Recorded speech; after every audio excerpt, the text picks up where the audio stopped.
Hey, Marvis, I apologize. Oh.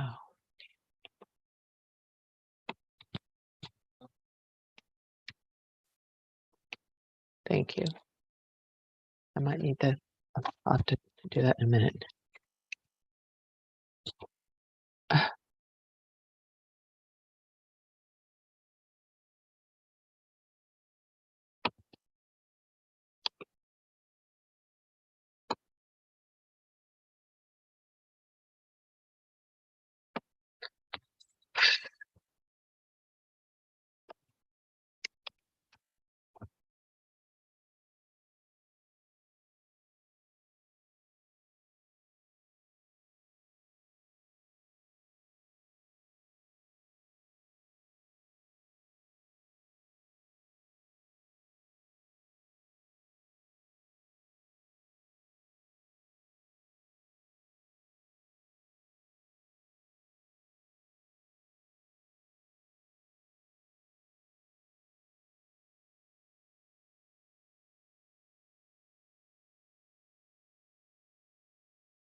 Order. Good afternoon, everyone, and welcome to our Air Pollution Control District Board meeting. And we'll go ahead and start with our roll call. And Madam Clerk, could you call the roll, please? Thank you, Chair Bush. I would like to remind those members of the public joining us by teleconference to please select your preferred language using the interpretation button at the bottom of the Zoom screen. Before I call the roll, I would like to note for the record that members Gloria, Lawson, Reamer, and Vargas have notified us that they will be absent from today's proceedings. All remaining board members are participating in person. With that, Member Birkbeck Garcia. Birkbeck Garcia present. Member Elo Rivera. Present. Member Gomez. Member Lawson Reamer. Member Martinez. Martinez present. Member Medina. Medina here. Member Sanchez. Vice Chair Shu. Shu here. Chair Bush. Bush here. All right, with that, we'll go ahead and move on to the non-agenda public comment. Madam Clerk, could you provide the public testimony instructions? Thank you, Chair Bush. I would ask members of the public that have requested to speak on this item to please, that are here in the board chamber, to please have a seat near the podium at this time, or to go ahead and come to the podium at this time to address the board. Those that are joining us via teleconference, please go ahead and dial into the teleconference line using the instructions provided on the screen. You may also indicate that you wish to speak on this item by using the raise hand feature at the bottom of the Zoom screen or by pressing *9 now. All right, and are there any members of the public that wish to address the board on public comment?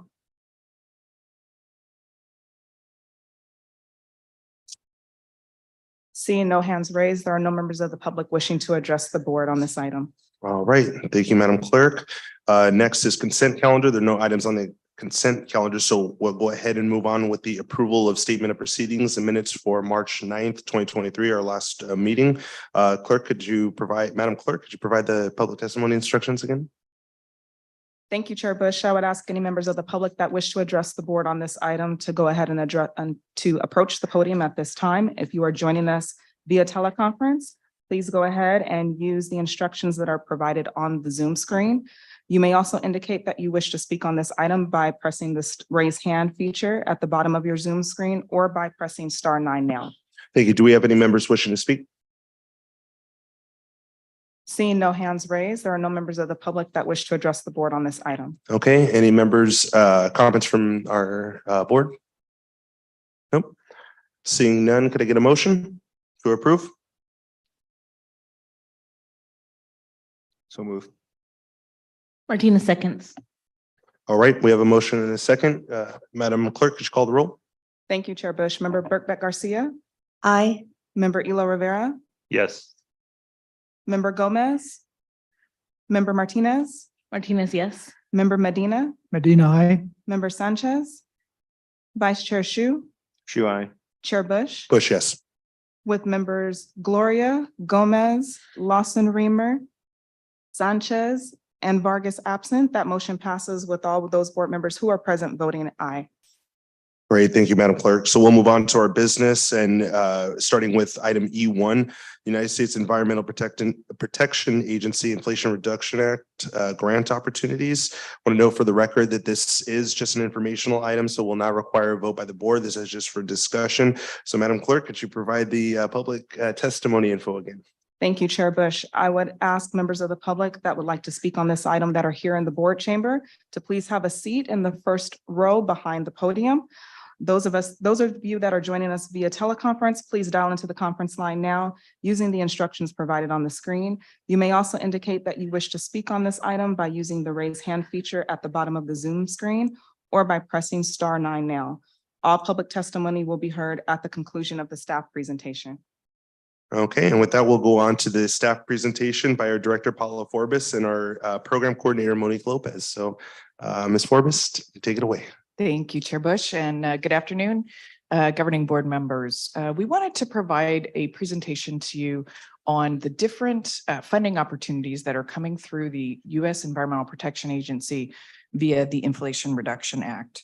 As was stated, this item does not require board action. It's an update on the district's efforts to pursue some of this funding that's available through the act. Next slide, please. And so the Inflation Reduction Act makes historic investments in climate action that are expected to reduce U.S. emissions of greenhouse gases by approximately 40% by 2030, while supporting under-resourced communities and the clean energy industrial base. These investments will drive significant emissions reductions over the next decade, while also laying the groundwork for long-term decarbonization of hard-to-abate sectors. The U.S. Environmental Protection Agency is going to play a major role in developing these programs. The agency received $41.5 billion in appropriated funds to support new and existing programs and expects to receive an additional $11.7 billion in future revenue from reinstating the Superfund tax on oil and gas production. Depending on the funding program, the deadline for spending of these funds ranges between 2026 and 2031. So EPA is moving quickly to develop guidance for these grant programs. Next slide, please. The district is currently pursuing funding opportunities through a few of these Inflation Reduction Act grant programs, both as the lead agency and as a collaborator with other agencies in the San Diego region. I would now like to introduce Monique Lopez from our Office of Environmental Justice, who will go over the district's grant application under the Environmental Justice Government to Government Program. Next slide, please. Thank you, Paula. Good afternoon, Chair Bush and members of the board and public. Before I discuss in more detail the Environmental Justice Government to Government grant that San Diego Air Pollution Control District applied for, I want to share with you that we've also have submitted letters of support for EPA grant applications led by Casa Familiar and also the Environmental Health Coalition. Casa Familiar submitted an application for EPA's Environmental Justice Collaborative Problem Solving Grant to administer a monitoring and air purifier program for households in the international border. And the Environmental Health Coalition as well submitted EPA's Environmental Justice Collaborative Problem Solving Grant to support efforts in mitigation of health risks from urban heat islands, climate resiliency and adaptation, reduction of indoor air toxins, and engagement of community members in public decision-making processes. We sincerely wish them both all the best in the grant review process this summer. I'm really excited to share the information about this particular grant the San Diego Air Pollution Control District applied for. The purpose of the Environmental Justice Government to Government program is really to support and create model government activities that lead to measurable environmental or public health results in communities that are disproportionately burdened from environmental harms and risks. The award will be $1 million that can be implemented over the course of 3 years, and this would start in December of 2023. The grant requires partnership with community-based organizations who must be subawardees of the grant itself. San Diego Air Pollution Control District has submitted their application back in April, so a few weeks ago, and we should hear back from the EPA in November regarding the award. So we'll keep you all posted on that. Next slide, please. SDAPCD submitted a proposal to address public health issues associated with elevated levels of particulate matter 2.5. And as we know, PM 2.5 impacts respiratory health, can also cause cancer as well. And we're seeking this grant so that we can do our work in selected environmental justice communities throughout San Diego County. The project will accomplish its goals through partnerships with the California Air Resources Board, the County of San Diego's Office of Sustainability and Environmental Justice, and 8 diverse community-based organizations, CBOs, that have deep-rooted relationships with 10 prioritized communities for project implementation. The collaboration with the state and local agencies will help solidify community partnerships, offering resources and building up ongoing relationships to address air quality and environmental justice issues. Next slide, please. Communities facing a disproportionate amount of air pollution are largely, as we know, low-income communities of color, concentrated in geographic areas throughout the region. The communities that will participate in this program include San Isidro, Barrio Logan, Southeastern San Diego, City Heights, Linda Vista, National City, El Cajon, Vista, Spring Valley, and Escondido. We use the Cal EnviroScreen and EPA's environmental justice mapping tools to identify communities facing environmental justice.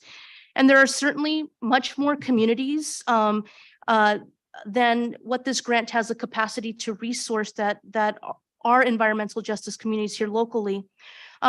But as a first step in expanding the SDAPCD's Office of Environmental Justice presence and partnership in the region, we are starting with CBOs and communities that are rooted in these identified communities, and those CBOs that our district and the county has had some relationship before in the past. The SDAPCD will work to improve air quality in these environmental justice communities by partnering with CBOs to pilot a new approach to the California Air Protection Program, which the international border communities and portside communities are currently a part of. This reimagined CAP will be less time and resource intensive for both the district and participating CBOs. And excitingly, this can also serve as a statewide model as well. The Environmental Justice Partnership is a multifaceted approach to building relationships with community members and taking a community-led approach to addressing environmental justice issues. In the next few slides, I will walk you through the approach, which I'm really proud of, that was co-developed with community-based organizations that I mentioned earlier. Next slide, please. So San Diego APCD staff will collaborate with CBOs to develop popular education materials. The popular education materials will be highly visual, engaging, provided in multiple languages spoken in the communities. And I do apologize, I did forget to actually address the CBOs by name, and I do want to acknowledge the CBOs really quickly before I move on. The CBOs that we hope to be in partnership with include Casa Familiar, Bayside Community Center, Vista Community Clinic, Environmental Health Coalition, El Cajon Collaborative, Spring Valley Community Alliance, the Urban Collaborative Project, and City Heights CDC. Next slide, please. These popular education materials will be used during a series of 5 engaging and action-oriented community workshops that provide participants with information and resources, as well as a process to identify air quality concerns and potential strategies to address these concerns. The program will include community workshops for community members to become familiar with the district, learn about air quality issues and monitoring technologies, know how to report an air quality issue, and become empowered to educate and inspire fellow community members to take action to improve air quality. Next slide. So within these community workshops, there's 2 workshops in particular that is more so building upon the education piece to bridging towards the action-oriented piece. The first is the community-led sensor-based monitor program that will be part of this program. As part of the workshops, communities will identify potential locations to place sensor-based monitors, thereby building upon APCD's existing network of monitors and providing community members with real-time data for citizen science advocacy activities. Sensor-based monitors differ from APCD's monitors in that the district's monitors are more established in their usage in terms of accuracy and data quality. Sensor-based monitors, though, are really great because they're small and can be placed in most areas, and also they are more cost effective as well. In order to ensure that these sensor-based monitors perform at a high quality, we plan on having sensor-based monitors side by side with trusted district monitors to just gauge their performance, and then we'll then deploy them in the areas in which community members have identified themselves. The second part of this is the participatory planning piece.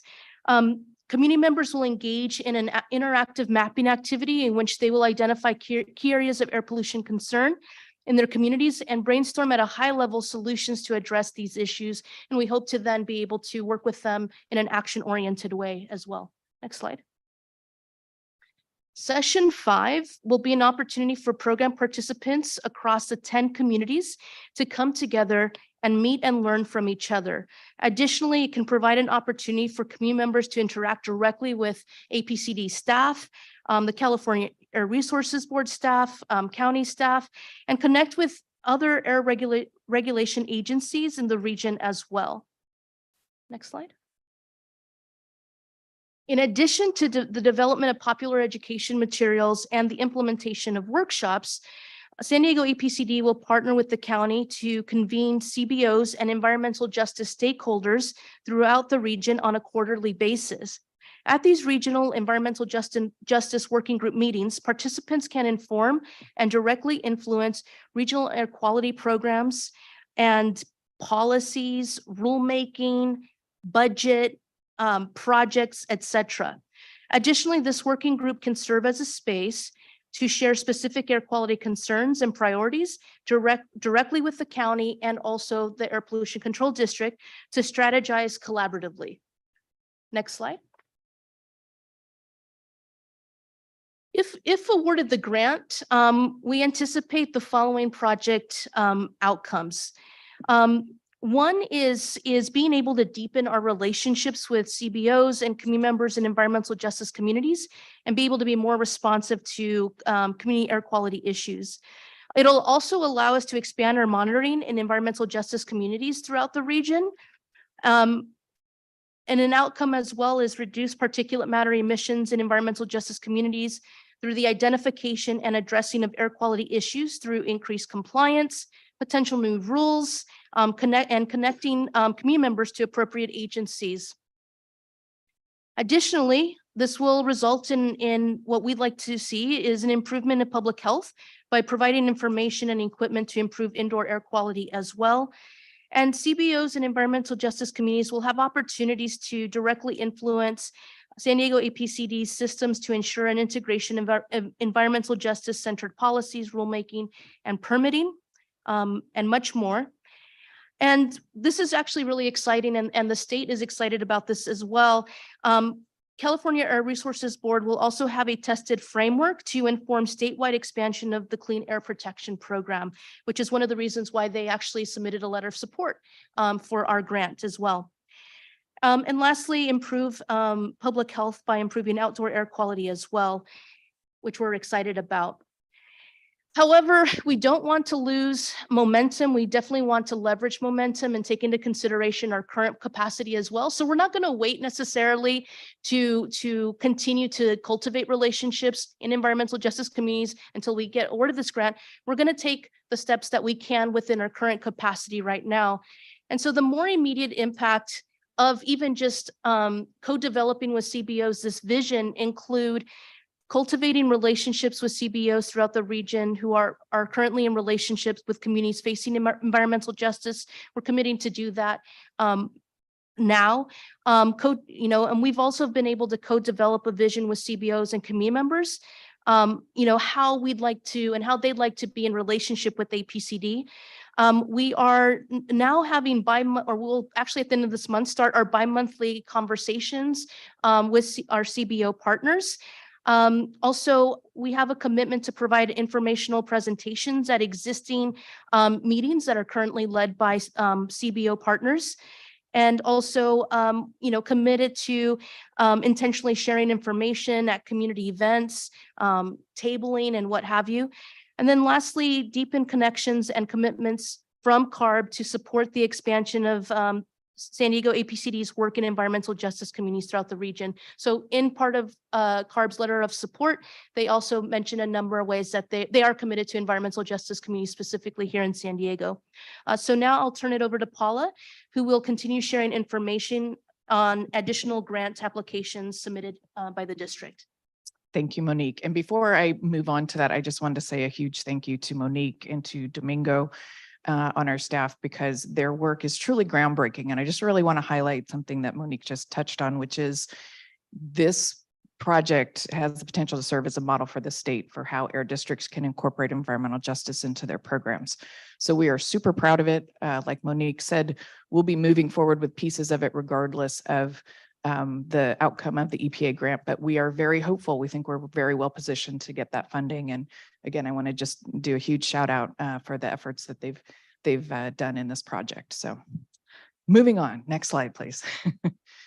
Okay, so this is another grant under a separate section of the Inflation Reduction Act. These are Clean Air Act grants under Section 105 of the Clean Air Act. They are only available to clean air agencies like local air districts like us that are already receiving these types of funds. We applied for an additional approximately $200,000, which will support our emission inventory program.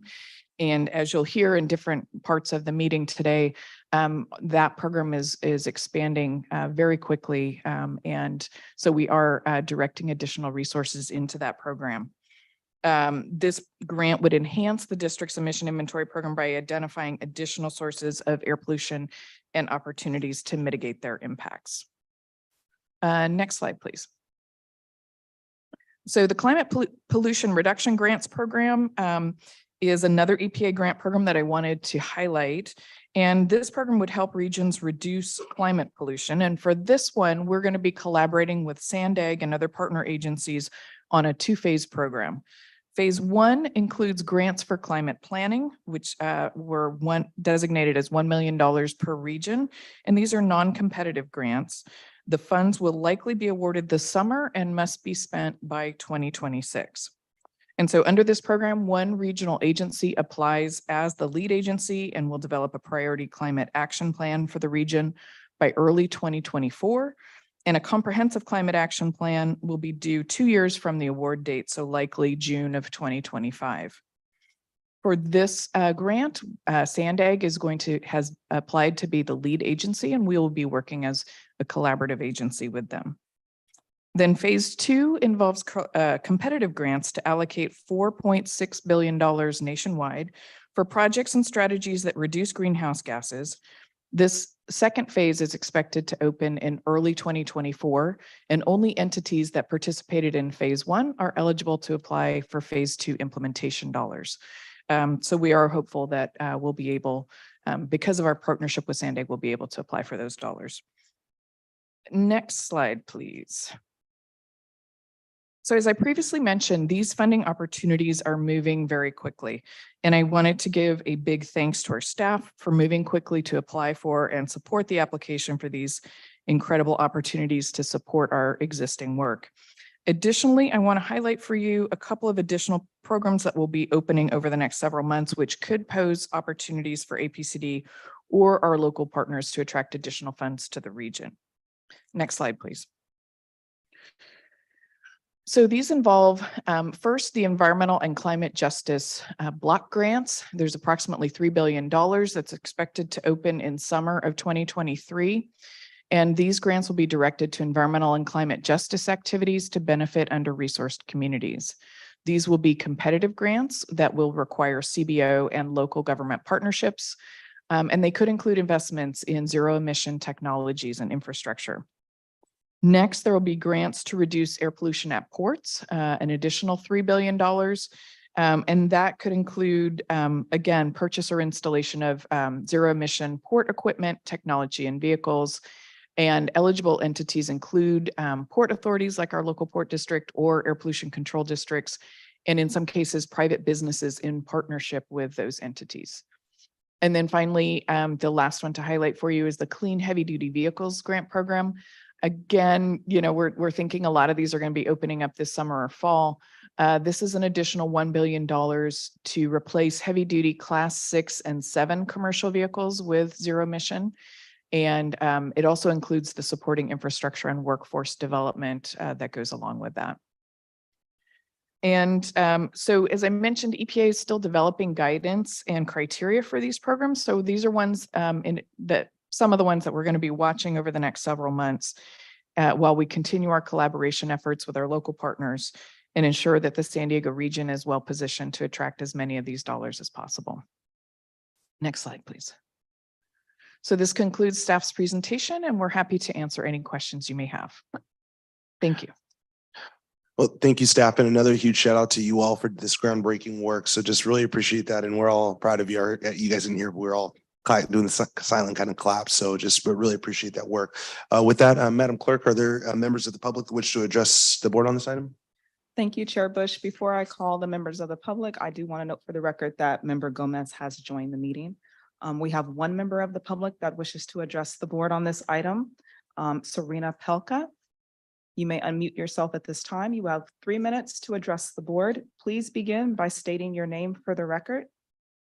Hello, my name is Serena Pelka, policy advocate at Campaign. Our mission is to create a zero carbon future through effective and equitable policy action. We see APCD as a critical partner in moving towards this vision for the future and improving quality of life in San Diego.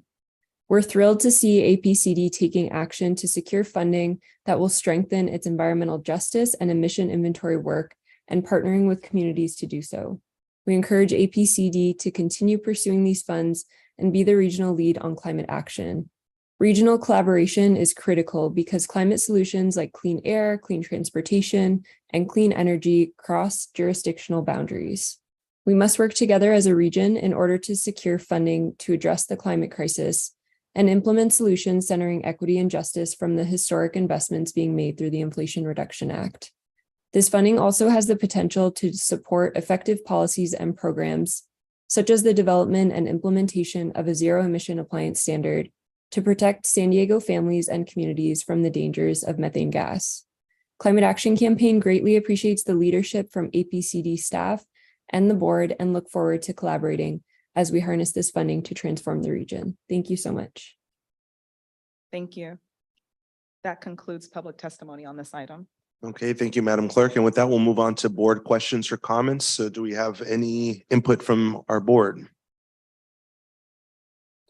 Member Elo Rivera. First, thank you for the presentation. Really appreciate hearing this. Chair Bush, thanks for bringing this item to us. The first question is just ensuring or wondering to what extent staff's capacity limits the ability to go after the dollars that are available. So there's definitely been a lot of work that's gone into going after the dollars so far. And we've tried to be strategic and really go after those where we felt we were well positioned to do the work. And especially those that furthered our goals that were already in progress. So for example, our environmental justice program. For the climate work, we don't have a dedicated staff on climate justice work at this point. So for that one, we felt like we were in a best position. And again, because of other internal resource constraints, to be a collaborator on that with SANDAG, and then position ourselves to be able to pursue the phase 2 funding for that one. So we've really tried to be strategic as to where we can make a difference, and whether it's in a lead role or in a collaborative role. Got it. Thank you. And if there's any opportunities for the city to support, the city council to support, please let me know. I'm happy to lend the support of my staff in these efforts. Obviously, it's critical to the region. It's and the benefits are substantial. So yeah, please do not hesitate to reach out to us. Thank you again for the work that you all are doing on this. I was sharing with some folks recently that the Air Pollution Control District, the evolution that it's experienced over the last couple of years is monumental, and was encouraging them not to forget how impactful the APCD can be in pursuing these dollars and putting them to really, really transformative use. So I'm looking forward to seeing what comes from it and want to be as supportive as possible. Thank you.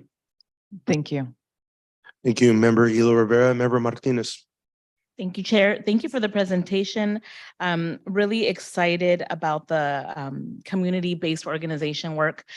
I'm from Escondido, and in North County, we don't have a lot of community-based organizations, especially those that have been established and doing a lot of environmental justice work. So I'm really happy to see Vista and Escondido included, and I'm very familiar with the organization that you'll be working with. They're doing great work. I was curious as to the community-led sensor-based monitoring. I know right now we don't have a monitoring system in Escondido up and running yet. Looking forward to that. But in the meantime, this is a good intermediary. Any information you can provide on how that would work? I'm just curious if there's, what that would look like. Yes, most definitely. So with sensor-based monitors, the first thing we want to do is first identify with the community where they'd like to have these located. And with the sensor-based monitors, as I mentioned, provides a lot of flexibility because you can, with some of the technologies out there, are solar powered. Some you'll need to plug in, but it primarily will focus on particulate matter 2.5 specifically. There are some sensor-based monitors that can monitor for black carbon. So we'd want to really hear from the community specifically what are the specific concerns they have in order to determine the types of technologies that are appropriate to able to support the data that's being collected. And there's a lot of monitors out there, but one of the things that we really want to be mindful of is this information something that could be in real time accessible to any community member? Like, are they able to easily go online to the monitor's website, check it out, easily understand it? So we're going to be looking at interfaces that allow for it to be more community led, and certainly our monitoring staff is going to be supportive in ensuring quality control of these monitors, and really helping provide some training to community members and CBOs as well, because we also want them to take the lead in helping to actually install these monitors so that it's a really, community-led process and they understand the technologies behind it as well. So we're hoping that with this grant, each of those 10 communities we've identified would have access to 20 to 25 potential monitors in their respective communities. Great, thank you. Well, if I can be of support or a liaison and for the city of Escondido, I want to offer myself for that. And I think Domingo wanted to add more. Thank you. Just to add quickly, one of the nice things about this is also that a lot of these technologies are also integrated into a network so that those communities who are participating not only have access to the monitors that they are going to be installing themselves, but also to monitors that are going to be deployed in other communities so that you can see information from other areas in the county, not only those communities specifically for the sensors. Great. Thank you so much. This is really exciting. Thank you, Member Martinez. We'll go with Vice Chair Shu. I'm really excited to hear about this because really not that long ago, 10 years ago, this would have been like a dream come true to have community organizations this deeply involved with monitoring and working with community members within their community and having some tools to work with. I have a quick question. Quite often we end up with this particular science data point of 2.5 and maybe some other particulate matter, but we know this is tied to human health and human impact, and there are others in our community that deal with human health. Is there a way for us to, at some point, find the correlation between 2.5 particulate matter when it goes up and down with health impacts, that is either working with health providers, hospitals, emergency rooms? Yeah, thank you so much, Vice Chair. Actually, I'm really excited because the budget conversation as part of the objectives and goals, that exactly what you stated is listed in there in terms of like directing staff resources towards doing just what you said. I don't know if you want to add more to that, Paula or Domingo. Yes, and there currently is information available about some of the impacts that PM 2.5 can have on health. It's also part of our work to provide that education to the members of the public and to all of the decision makers to help inform all of the decisions that you all are supporting to help us clean the air. But to Monique's comment, you'll see in our following budget meeting, some of the objectives that we have identified in APCD are precisely to make more of those connections between the work that we do and the health impacts to the community so that we can help inform further decisions to improve air and also inform the public. Great, thank you very much. And I also want to ditto this, the great effort we've made to involve the whole county, organizations in North County, East County. I think that's so important to do that. And it really gives us more ability to work with other regional organizations like SANDAG and go to them and say, you know, we are a regional organization. Well, of course, we're going to work hard in those parts of the county that are affected the most, but that actually also includes parts in East County and North County as well. Thank you. Thank you, Vice Chair Shu. And actually, that's a great segue to Dr. Birkbeck Garcia, who's our health expert on our board. So Member Birkbeck Garcia. Thank you.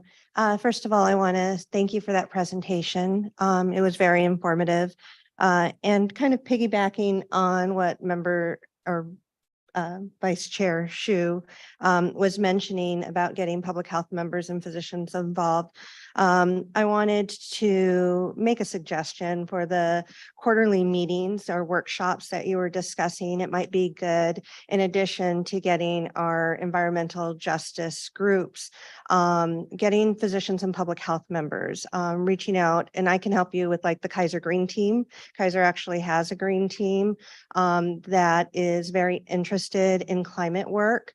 I'm not sure if Sharp does, but I know that there are physicians at Sharp, UCSD. So if we can engage those plus our FHCQ clinics like San Ysidro, Barrio Logan Health Clinic, Vista Community Clinic, I think we can get a great showing of public health members that are interested in helping too. And I think that will do a lot for our county. Great suggestions. Thank you. And then you said, Dr. Birkbeck Garcia, the Kaiser Green Team. Right. Okay. Yes, we actually have a green team at Kaiser. So Awesome. it is, and I can put you in contact with the lead for that. Great suggestions. Thank you. Member Medina.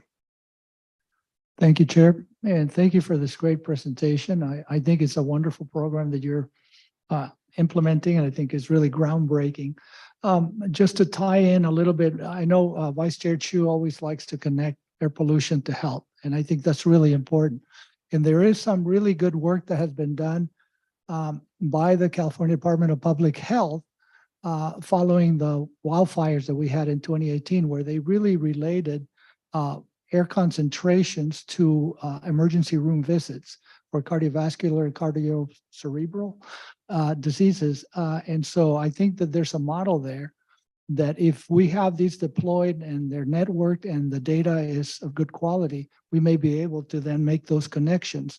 And in addition, Cal OSHA has a regulation for wildfire smoke effects on outdoor workers, really on any worker. It could be a Uber driver for all. And so these sensors, the regulation allows for localized sensors to determine whether a construction crew, and let's say in Escondido, has to adopt these measures or not, depends on the local conditions. And so I think the use of these networks could be really valuable for that too. So please continue going on it. Thank you. Great discussion.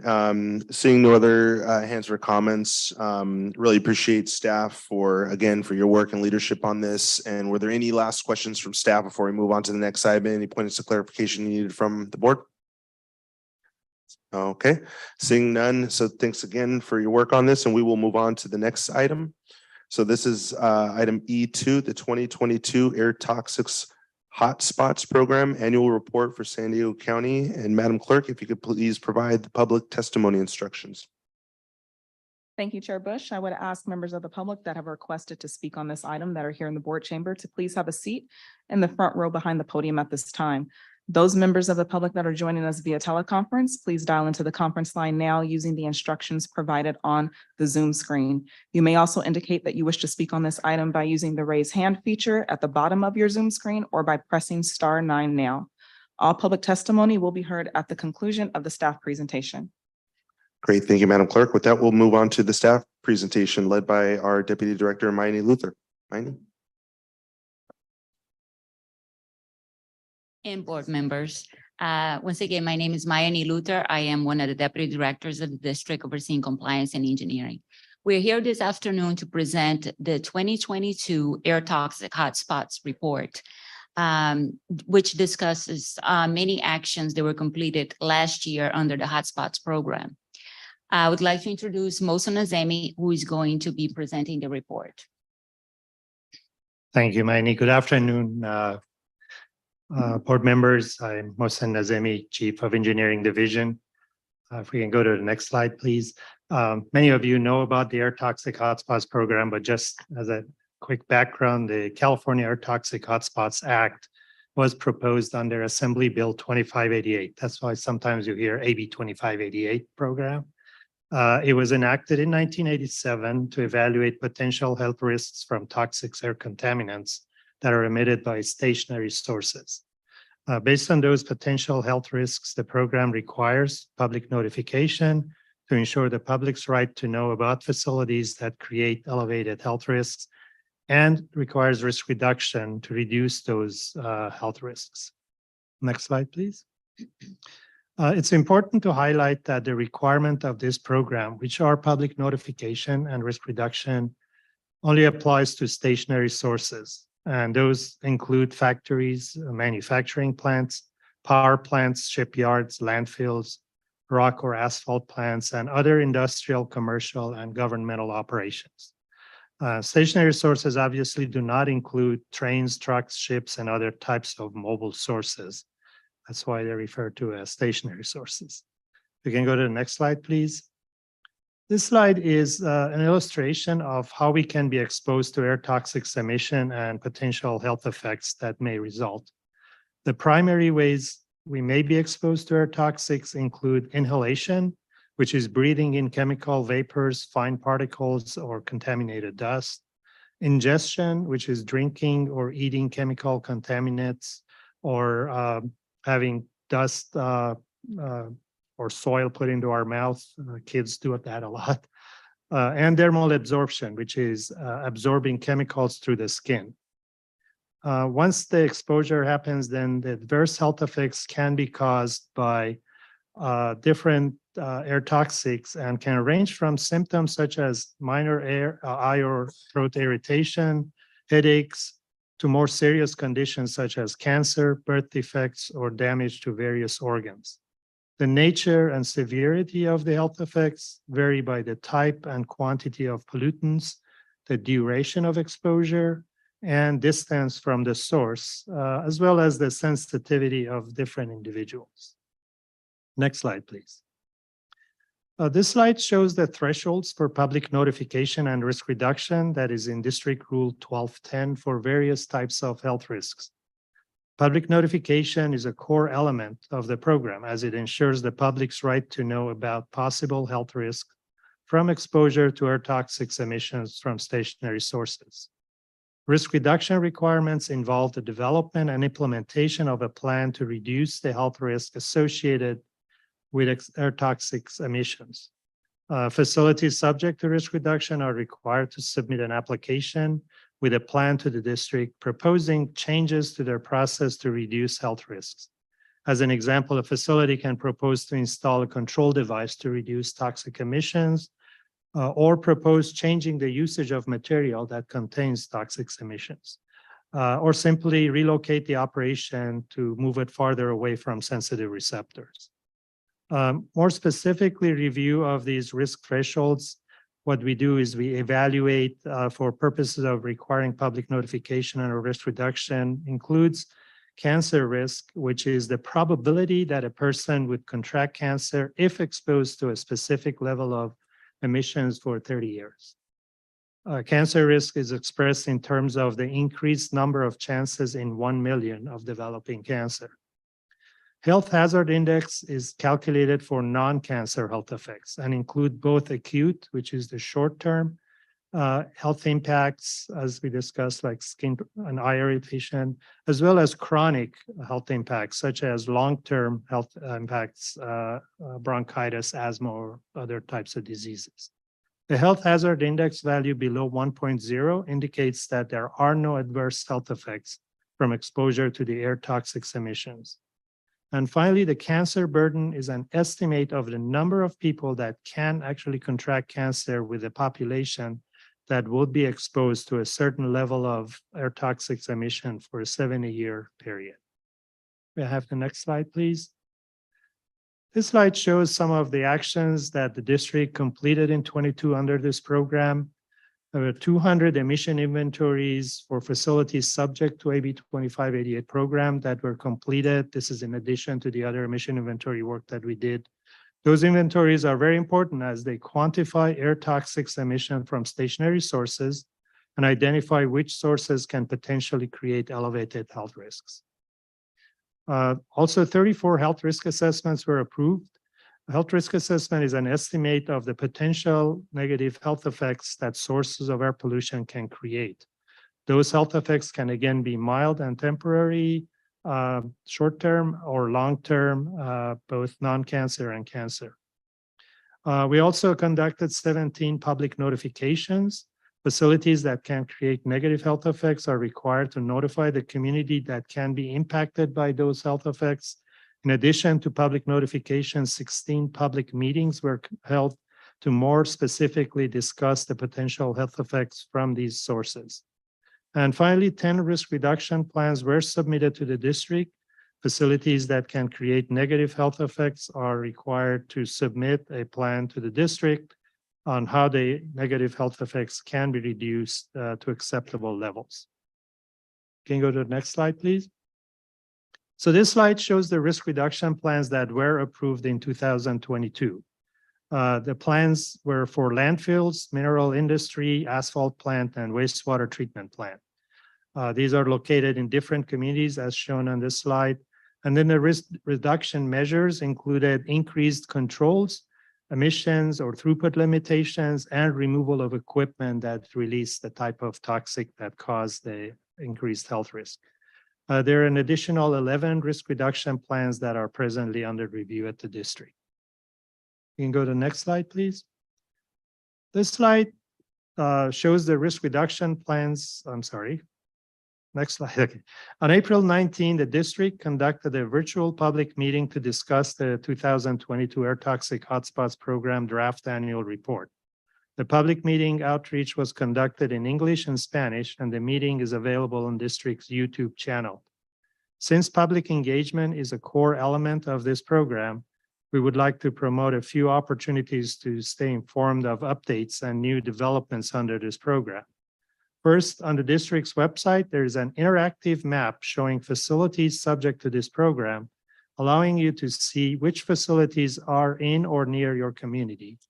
The map also shows Cal EnviroScreen scores. That's the Cal EPA's system that identifies environmental justice areas, which represents a combined measure of pollution and the potential vulnerability of a population to the effects of pollution. Also on the website, you can see current and past public notifications, public meetings, and risk reduction plans. We can go to the next slide, please.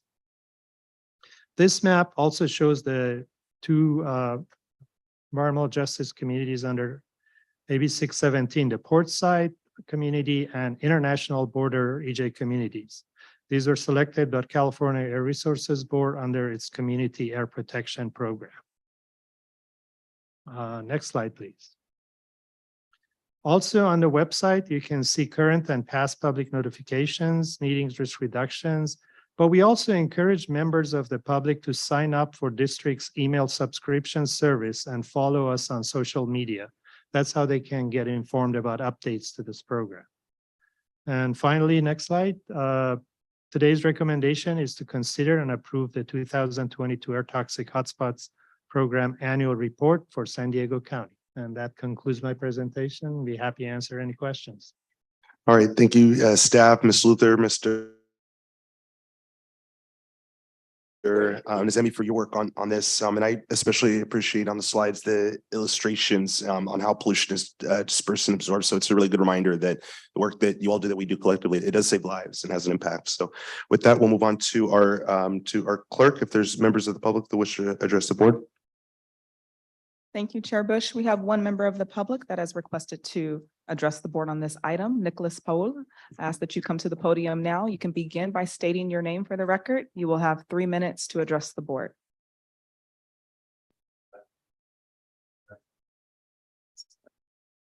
Nicolas Paul with the Environmental Health Coalition. Hello, board members and APCD staff.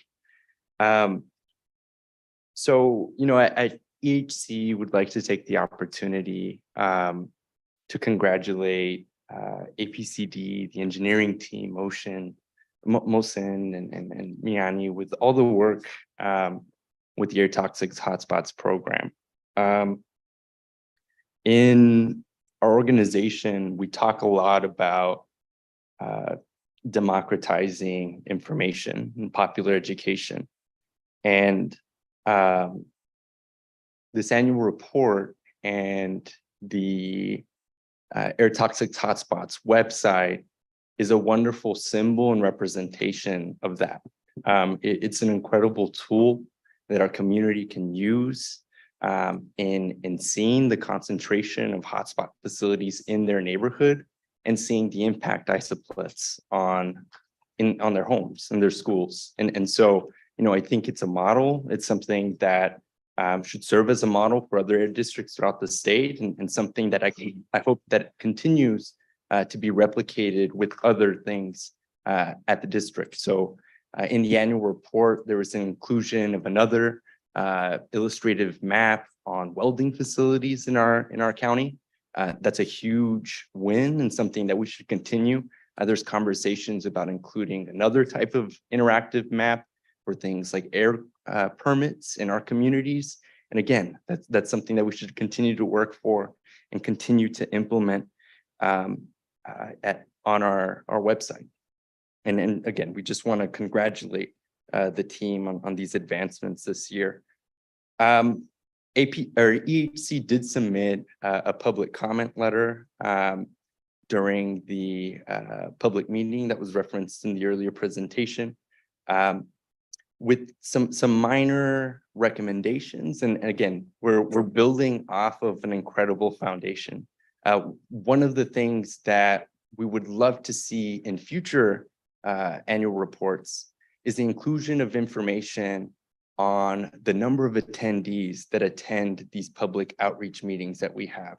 And the reason why that's so important is we need a baseline on how we're engaging our community members in this program, right? And so having that publicly available is so important for organizations like EHC or APCD to grade ourselves and see how well we are getting our folks to these meetings to participate and engage in the mitigation planning processes that are happening already. And so again, we'd love to see that. We support the approval of the report, but would love to see those changes and inclusions in future presentations or in future annual reports. So I appreciate the time and thank you again.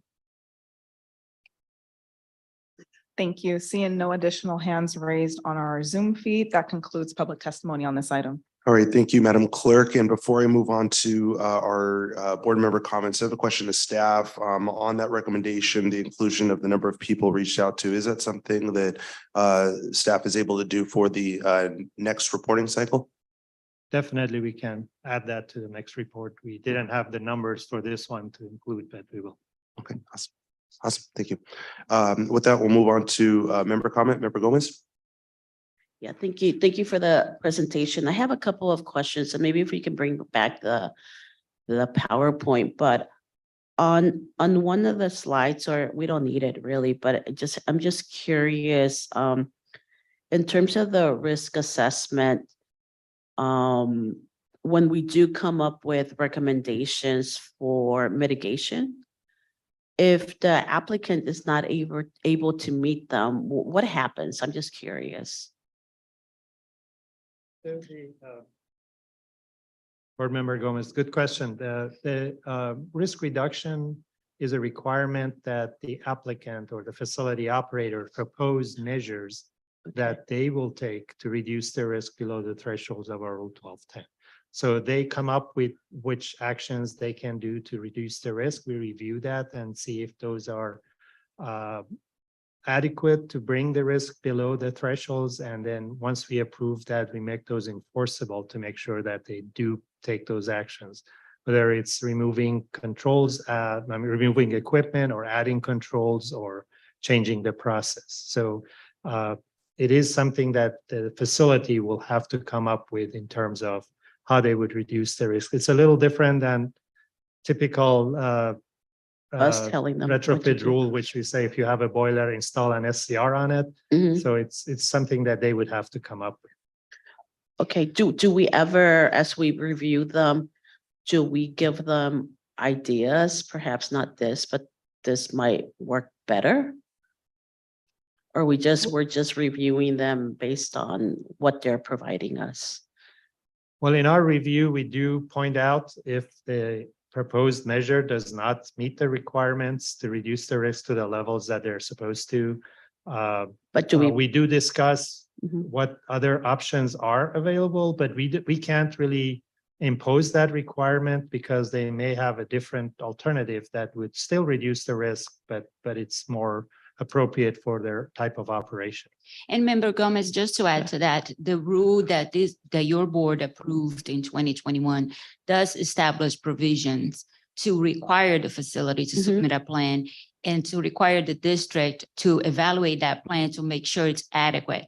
And if a facility fails to comply with those requirements, they would be subject to enforcement actions. Okay, and do we have listed, I'm just curious, do we have listed what those actions would be? Step 1, step 2, or how do we, what is the transparency of? There are if there is different timelines in sure the it rule varies. that the board approved.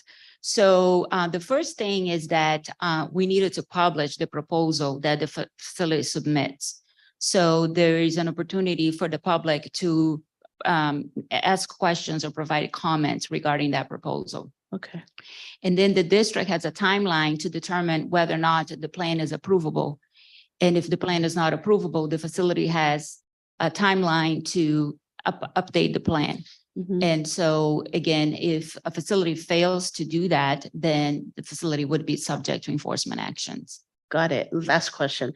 And then, so how long do we monitor to ensure that they are compliant and that it is reducing we are getting them to be under the threshold? So the facilities, they have to submit like a permit application to us. And so we would need to either revise their existing permits or issue a new permit with enforceable conditions.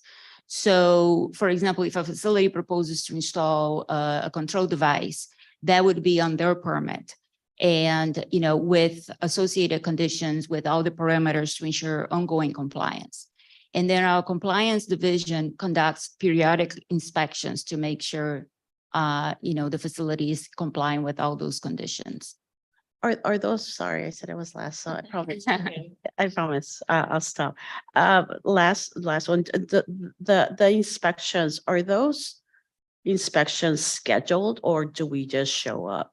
It's unannounced. Okay. Yes. Thank you. And if I may also add, Board Member Gomez, every 4 years, the facility has to conduct another analysis of their emissions and risks. So if the risk hasn't gone down for whatever reason, they'll be caught up again and they'll be subject to the same requirements. Member Medina? Thank you, Chair. Thank you for the presentation and for the report. It's such a good report that it allowed me to drill down into some of the information. So the questions that I'm going to ask have to do with that. And one that I would like to congratulate you on, but I actually ask you to do a little better is in the risk communication part. And I understand all of the aspects that you mentioned, that these are additional risks to the risk to the, let's say, cancer risk that is in the general population. I would like to see it more specific to the isoplet, the boundary area of affected people, residents, businesses, and say this is how many cancers or fractions of a cancer, let's say, would be in there. And I understand from the briefing that the cancer burden is the one that is designed to do that. But the description of the cancer burden is very brief. And I think it would be useful to say, okay, if there's one additional cancer in this population, then you exceed this threshold. You know, and then give an example, let's say, of a facility. I think that would help the public.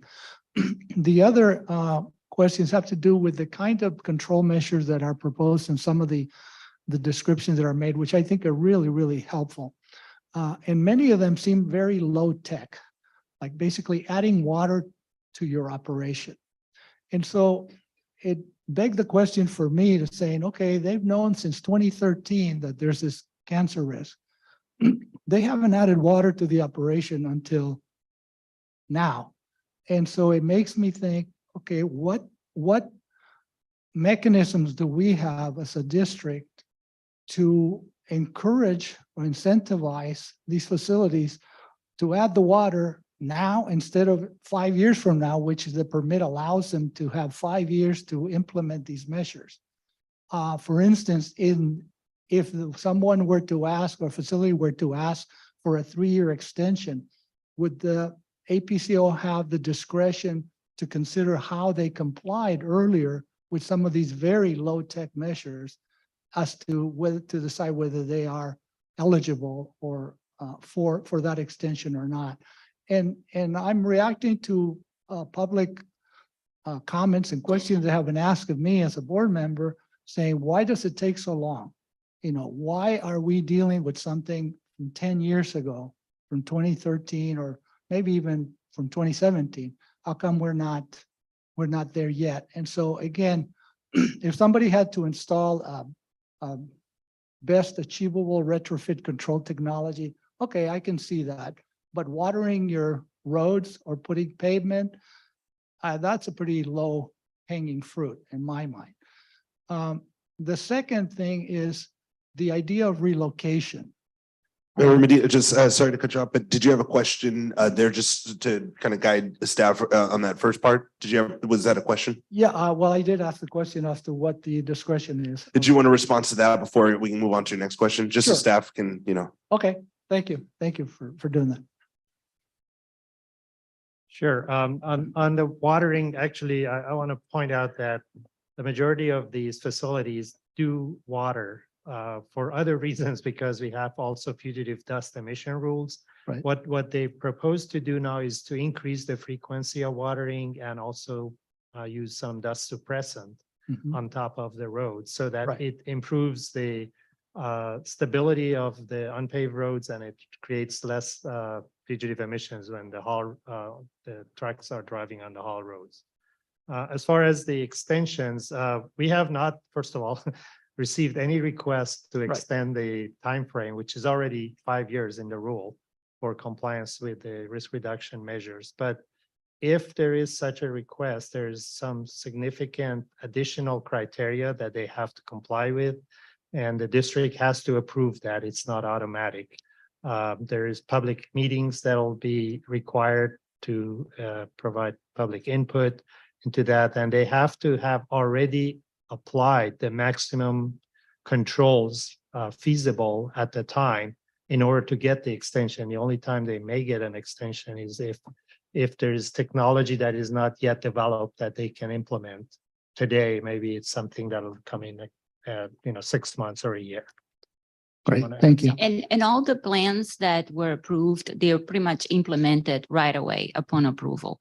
And that is really good for the community and for the facility, because if the facility doesn't implement the plan, they are subject to public meetings once a year. So that is certainly an encouragement for them to, implement the plans right away. And I just want to say really quickly about the isoplath. That's an excellent point. And we do go over that quite a bit during the public meetings. And so the rule that this board approved requires public meetings.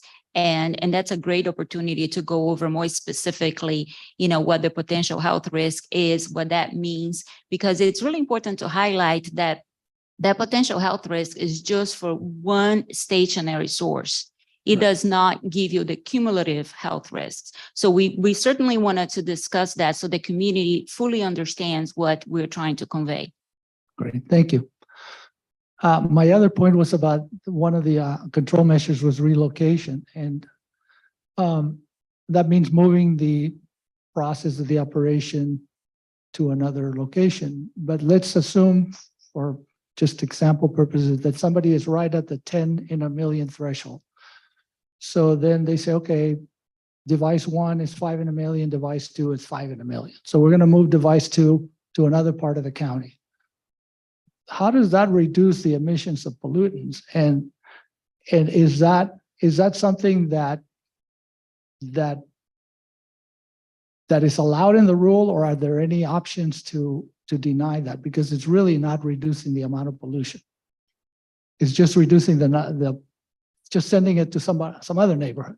I understand that. That's a good question, Board Member Medina. If the relocation is to move the source of toxic emission to another facility or another location, that movement is subject to, is treated just like a new source. So we do have requirements for new sources to undergo new source review, air toxics, air toxics analysis.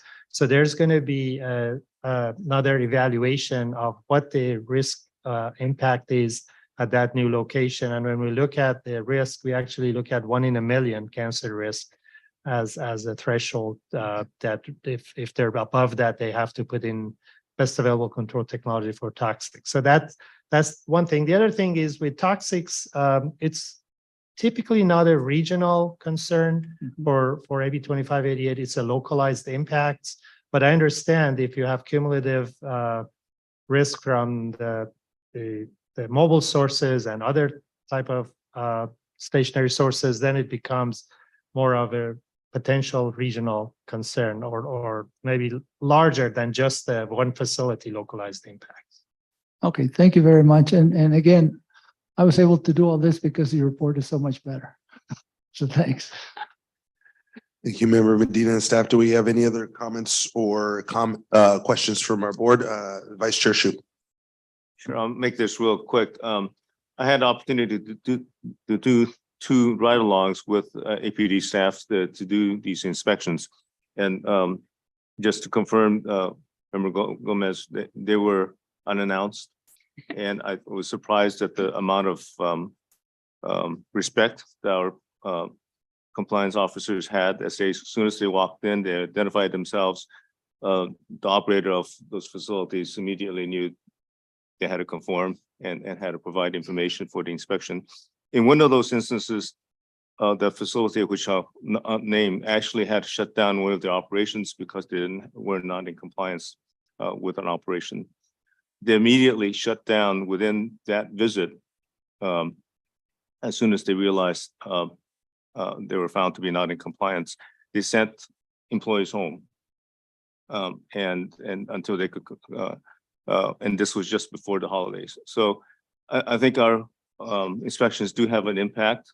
I think we need to continue being vigilant, and maybe we may need more inspectors as well. But I think APCD does have an impact in our community with respects to at least the rules that we try to enforce. With that, I have one quick, actually, it's not a question, but I hope at some point we could look into it, and I've mentioned it before. We have parts of our communities in our region in which we have hotspot next to hotspot. So we just reduced our tolerance from 100 cases to 1 million to 10 per million. But then it doesn't make sense then if we put one hotspot next to another one in which each of them has 10 per million. So I hope in the future we can maybe have some kind of a analysis of that issue and what options we may have or what options other regions may have had to address that issue so that we could see if there's a threshold of putting hotspot next to another hotspot. And we know these locations have other pollutants as well. Like they may have a freeway next to it. So are we really putting these communities at huge risk and not helping when we have so many pollutants that the communities have to be subjected to? So thank you for the report. And you know, I jumped into hotspot issues as soon as it came on this board, and it continues to be a great learning experience. And to accept the report, I will make such a motion to accept the report. Thank you. All right, so we have a motion from Vice Chair Shu, a second from Member Gomez. Madam Clerk, could you any last comments from? No, okay, seeing none from the board, Madam Clerk. Thank you, Chair Bush. Member Birkbeck Garcia, Birkbeck Garcia, yes. Member Elo Rivera, Yes. Member Gomez, Yes. Member Martinez, Martinez, yes. Member Medina, Medina, aye. Member Sanchez, Vice Chair Shu, Aye. Chair Bush, Yes. with members Gloria, Lawson, Reamer, Sanchez, and Vargas absent, that motion passes with those board members who are present voting aye. Thank you, Madam Clerk. Moving on to item E3, strategic planning process update. And just for the record, this is for discussion. This isn't going to take any action from the board. So Madam Clerk, if you could provide the public testimony instructions before we move on to the staff report. Thank you, Chair Bush. I would ask any members of the public that wish to address the board on this item that are here in the chamber to go ahead and complete a speaker slip at this time and submit it here at the clerk station. For those members of the public that are joining us via teleconference, please dial into the teleconference line now using the instructions provided on your Zoom screen.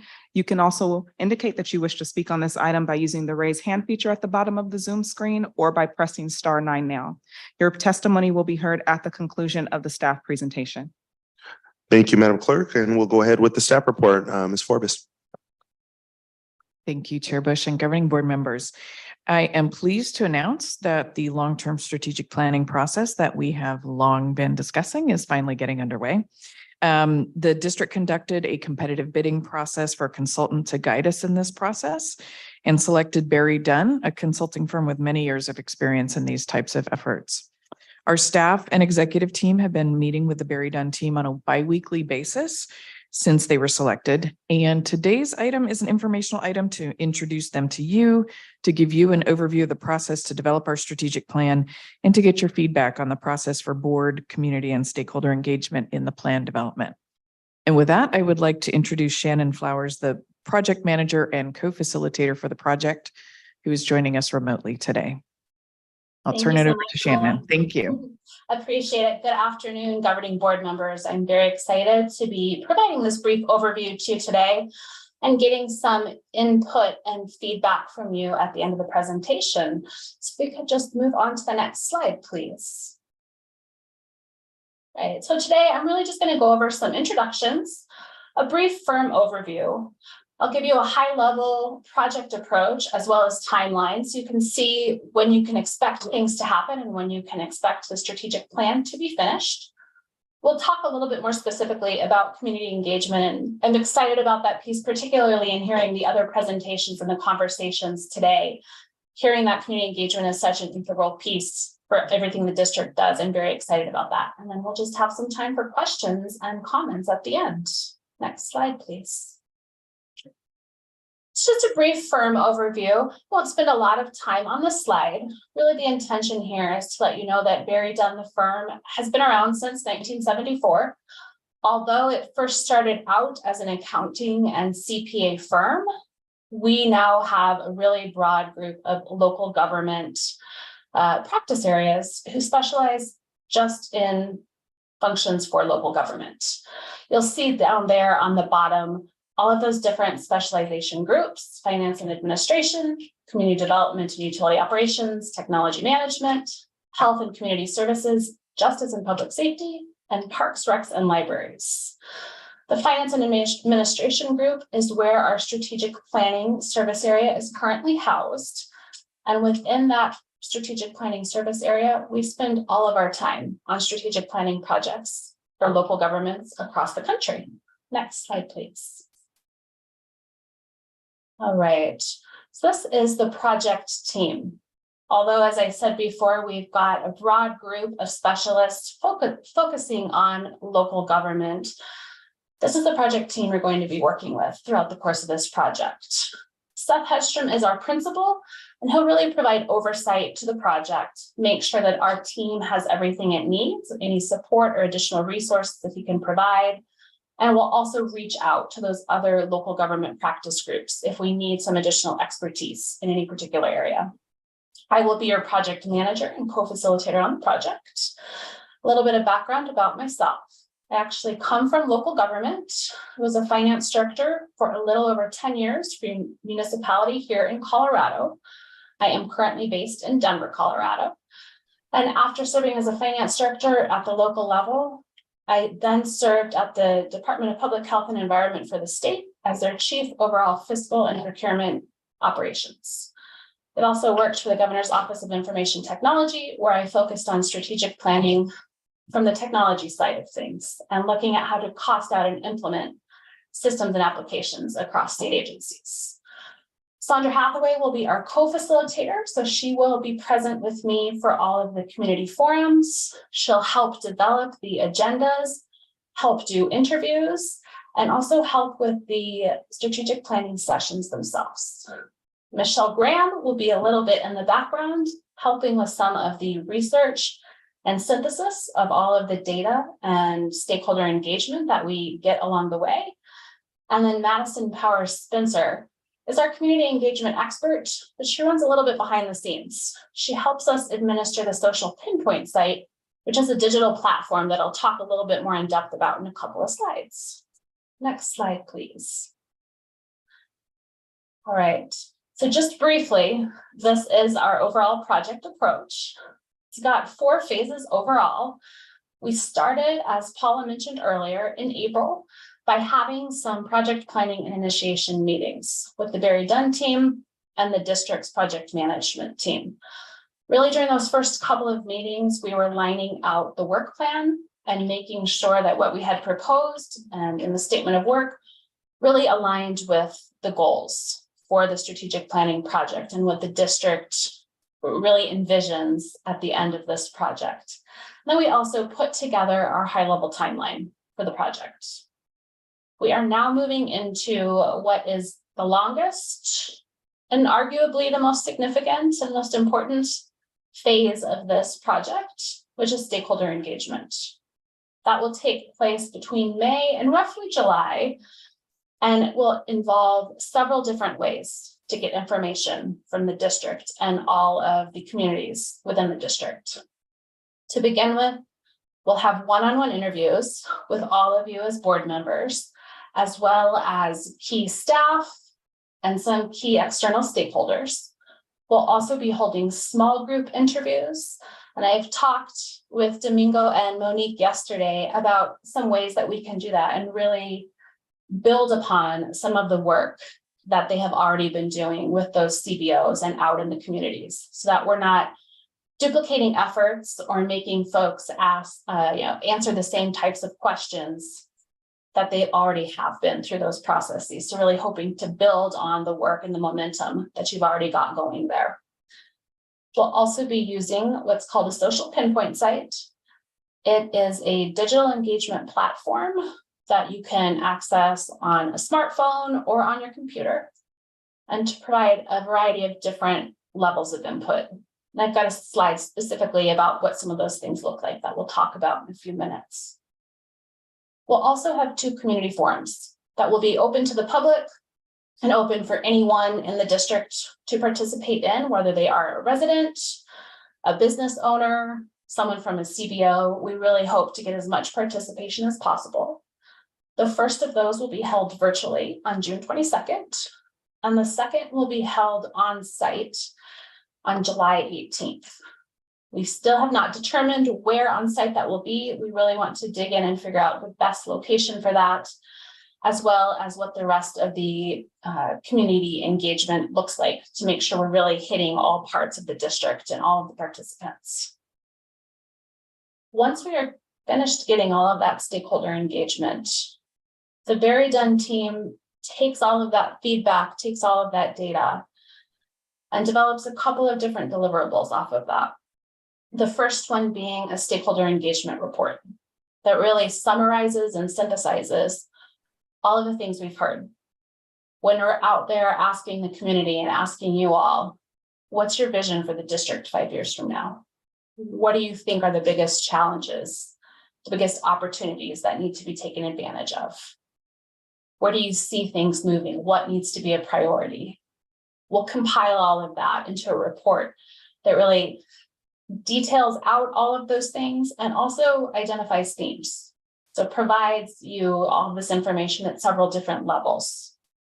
We also put together something that's called an environmental scan, and it is a pretty extensive slide deck that really gives you a current environment picture of the district.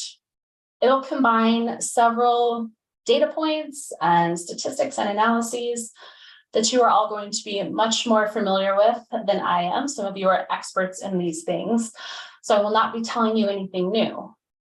The reason we do that at the beginning of the environmental scan is to really give everyone the opportunity to hear the information together at the same time and react to it, and also hear it in the context of all of the stakeholder feedback, which we'll also be presenting.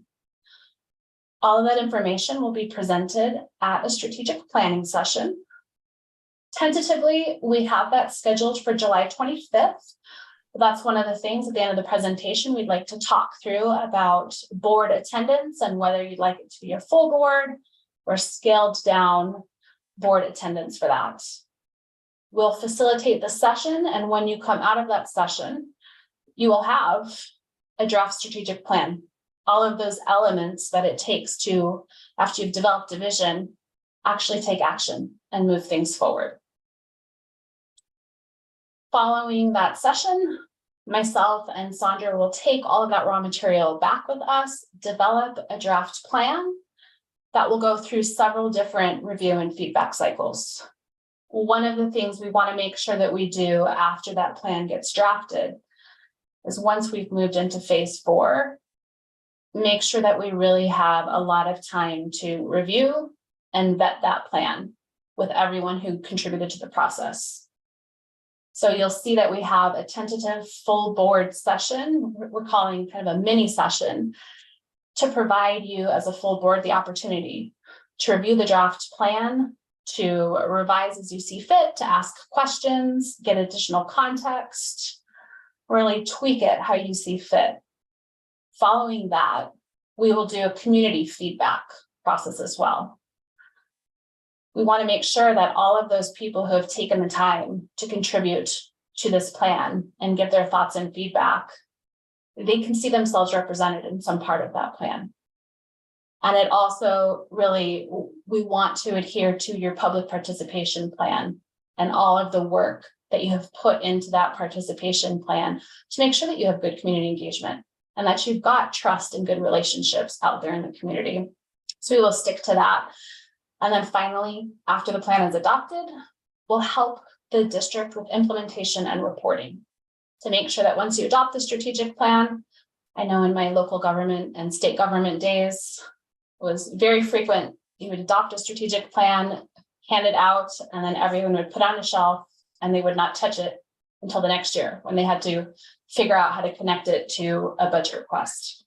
So our goal is to really make sure that that strategic plan is actionable and living and something that folks really refer to as a guiding force for the district. Right, next slide, please. So it's just a little bit more information on community engagement. And to the presenters, as I apologize for interrupting, but we're running pretty close to time and we still have a closed session. So if you guys don't mind just speeding up a little bit, thanks. Yes, absolutely. So this slide, we can really skip by this. You all have it now in the PowerPoint. It really just details some more of those community engagement efforts and to make sure that we're really aligning with the public participation plan and getting engagement from all parts of the community. The next slide. And this slide, it's the last slide. It's just an example of some of the features on that social pinpoint digital engagement platform. We will work really closely with the project management team to develop this site.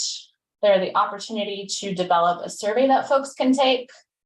Folks can select from customized priorities or topic areas and then leave comments on an ideas wall about those things.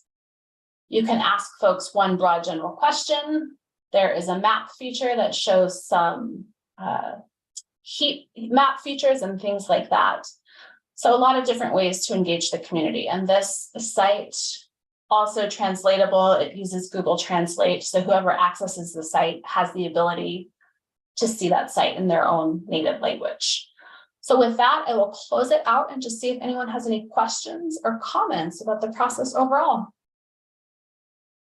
Great. Thank you so much to Barry Dunn for that presentation. And staff, any comments before we move on to the to public comment?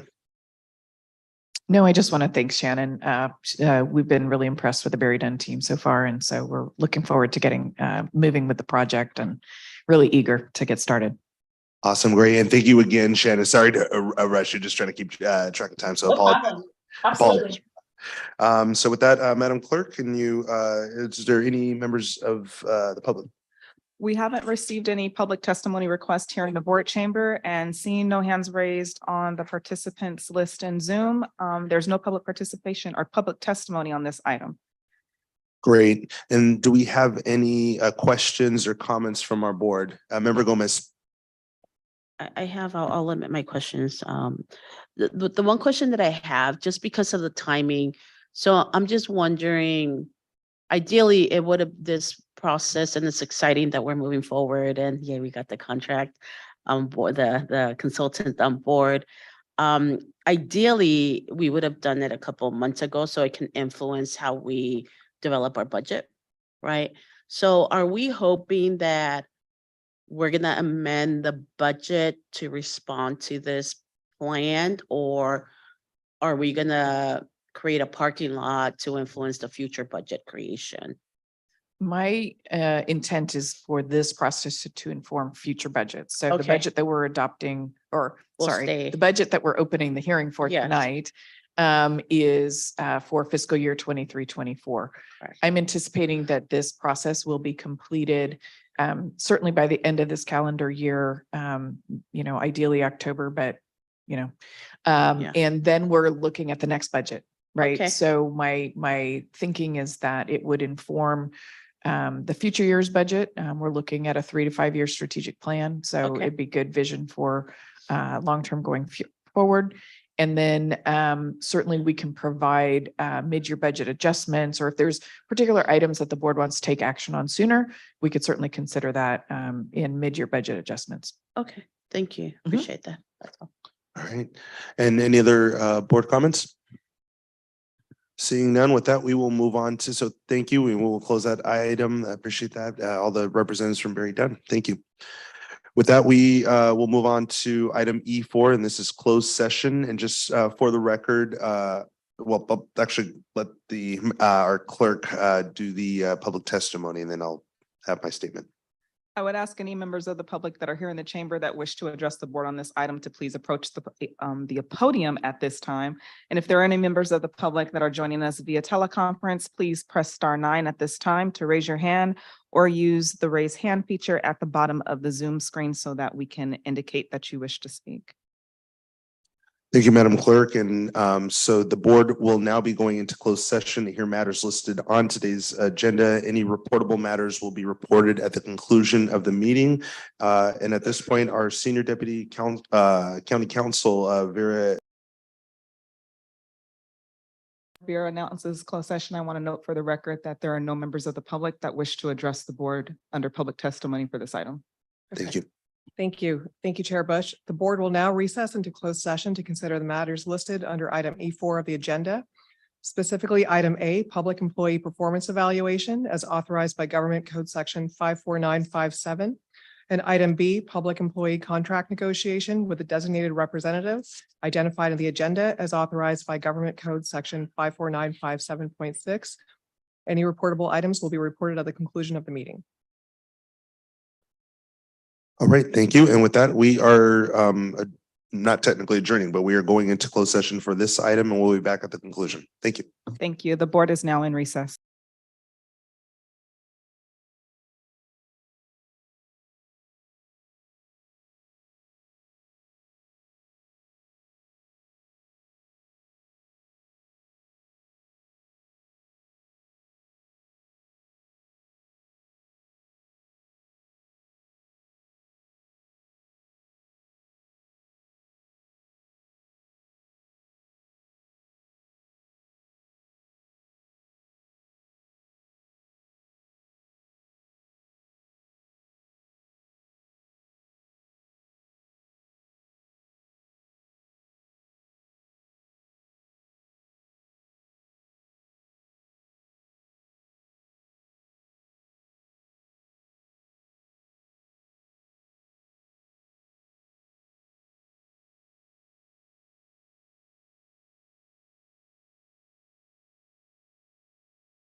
Maris?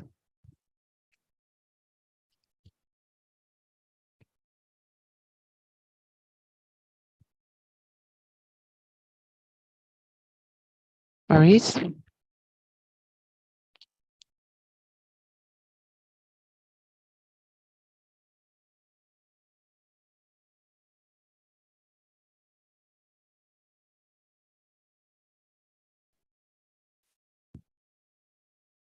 not on an interpreter channel anymore.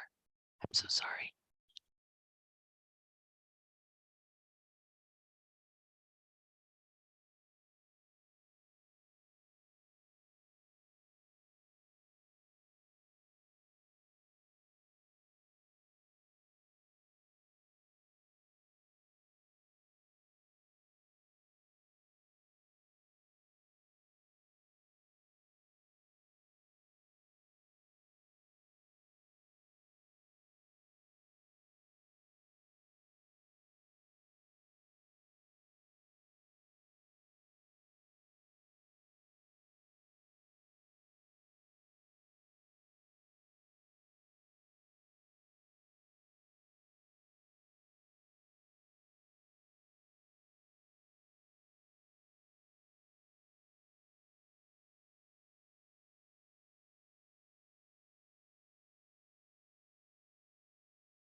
closed session, and I am going to ask our council if there's any reportable matters from closed session.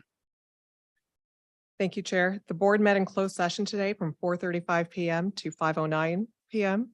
In closed session with a first from Member Gomez and a second from Member Martinez, the board voted unanimously on an employment agreement with the Air Pollution Control Officer and authorized the chair of the governing board to execute the agreement. The approved agreement has a change in section 4B of the agreement that was attached to the agenda, which has the effect of reducing the district's contribution to the employer-sponsored 457B deferred compensation plan. No other reportable actions were taken in closed session. That concludes the report. All right, thank you. And with that, we will move on to item E5, which is to ratify the employment agreement for our air pollution control officer. Madam Clerk, could you please provide the public testimony and instructions? Thank you, Chair Bush. I would ask if there's any members of the public here in the chamber or online that wish to address the board. If you're in the chamber, please fill out a speaker slip and come to the podium now. If you are joining us via teleconference, please go ahead and press *9 or the raise hand feature at the bottom of your Zoom screen. Seeing no hands raised and no movement in the chamber, there are no members of the public wishing to provide testimony on this item. All right, thank you, Madam Clerk, and we'll turn it back over to our council. Thank you. Under item E4 of this agenda, the governing board in closed session considered and voted on an employment agreement with the Air Pollution Control Officer. This agreement is as provided in attachment A to the agenda for this item with one modification. Section 4B of the agreement is modified to provide a district match to the employer-sponsored 457B deferred compensation plan. The board is now being asked to ratify the employment agreement in open session as required by Government Code Section 54957.6. Thank you. Thank you, Council. Madam Clerk, are there any members of the public that wish to address the board on this item? Thank you, Chair Bush. There are no members of the public that wish to provide public testimony on this item. Okay, with that, we will open the floor to our board. So any comments on the employment agreement for our air pollution control officer? Anyone? We kind of already discussed this in closed session, but council, do we need to provide any more comments or? You do not need to. Oh, okay. Well, with that, I will, can I get a motion to approve or to ratify the employment agreement for air pollution control officer? So moved, Chair. Okay, second. So we have a motion from Member Ela Rivera, a second from Vice Chair Shu. Should we call the roll? Thank you, Chair Bush. Member Burkbeck Garcia, Yes. Member Ela Rivera, Yes. Member Gomez. Yes. Member Martinez. Martinez, yes. Member Medina, Medina, aye. Member Sanchez, Vice Chair Shu, Shu, aye. Chair Bush. Yes. With members Gloria, Lawson, Reamer, Sanchez, and Vargas absent, that motion passes with those board members who are present voting aye. Great. Let's give a big round of applause and congratulations to our air pollution control officer, Paula Forbes. Thank you. It's an honor to work for you all and to work for the fantastic staff that we have on board at APCD and for the community. So I really appreciate it. Thank you. Ms. Forbes, you've done an incredible job. We already discussed a lot of this in our closed session meeting, but we're really proud of the work you've done, how you've turned around this agency. We all know on staff, members of the public, the revolution, if you will, we've gone through and this transition period. So thank you for guiding this ship, as you will, and really pushing us forward. And we've heard all the work and all the great things you've done. So thank you. With that, turn it back over to you, Paula, for a report. Thank you, Chair Bush. I will make this very brief. I just have a few very quick updates. And first, to increase transparency and promote public engagement, we've now posted air quality complaints to our website. So you keep hearing pieces of additional data sets that are going onto our website. It's a continuing effort of ours that was started with the passage of AB 423. So the latest of these data sets is all complaints, including their general location and resolution. And this information includes also the date and time of the complaints, the general nature of the complaints, and the closest intersection to the site of the complaints. And again, this was something required by AB 423. So we're really proud of that. Next, just a couple of quick updates on our air toxics hotspots program. You just heard about the annual report. We have ongoing requirements for companies to prepare for their annual notifications for those that are required to do that. We've received 2 notification plans, one from BAE and one from Pacific Ship. And so we've required, in addition to the annual notification, public meetings for both of those entities. The dates have not been selected yet, but we will keep the board updated on those. And then we've also requested 4 other companies to submit their notification plans. Those include NASCO, Minnesota Methane, Encina Wastewater Authority, and Vulcan Materials and OTI. Next, for emission inventories, and we'll touch on this again a little bit in the budget conversation. As we've mentioned, the number of facilities that are subject to emission inventory requirements has drastically gone up this year in accordance with state law. For data year 2022, we had roughly 43% of the requested facilities submit their emission inventories on time. We're currently working with CARB. Again, a lot of these facilities are new to the program. So we're currently working with CARB to contact facilities that did not meet the deadline. We're also working with our contractor for our online data submittal portal, and new capabilities are going to be coming in the next year to allow for streamlined online reporting. And then we've also been out in the community at several events. In the last few weeks, we participated in the South Bay Earth Fair on April 15th, the Creek to Bay Cleanup on April 22nd, and the Casa Familiar 50th anniversary celebration. It was great to see a few of you there, and the Abrazo 5K, 10K there. And we're going to be participating next week in the Sandag Bike Anywhere event on May 18th. And finally, I just wanted to highlight our all hands meeting coming up next week at Felicita Park in Escondido. That's going to be on Tuesday, May 16th. I sent out information to the board. I think some of you are planning to attend. Happy to have additional ones. Just let me know if you'd like to attend. Our theme for this meeting is going to be diversity, equity, inclusion, and employee engagement. So we're really looking forward to that and having all of our staff together out in the park in Escondido for a nice day to be able to see each other in person. So that concludes my comments. I'm happy to answer any questions you may have. All right, any questions from the board? All right, seeing none, thank you, Paula. We are going to go ahead and adjourn this meeting. The next regular board meeting will be held on June 8th, 2023 at 2 p.m. We're going to close out this meeting and reconvene in 5 minutes because we do have our budget hearings still have to do. So with that, this meeting is adjourned. Thank you.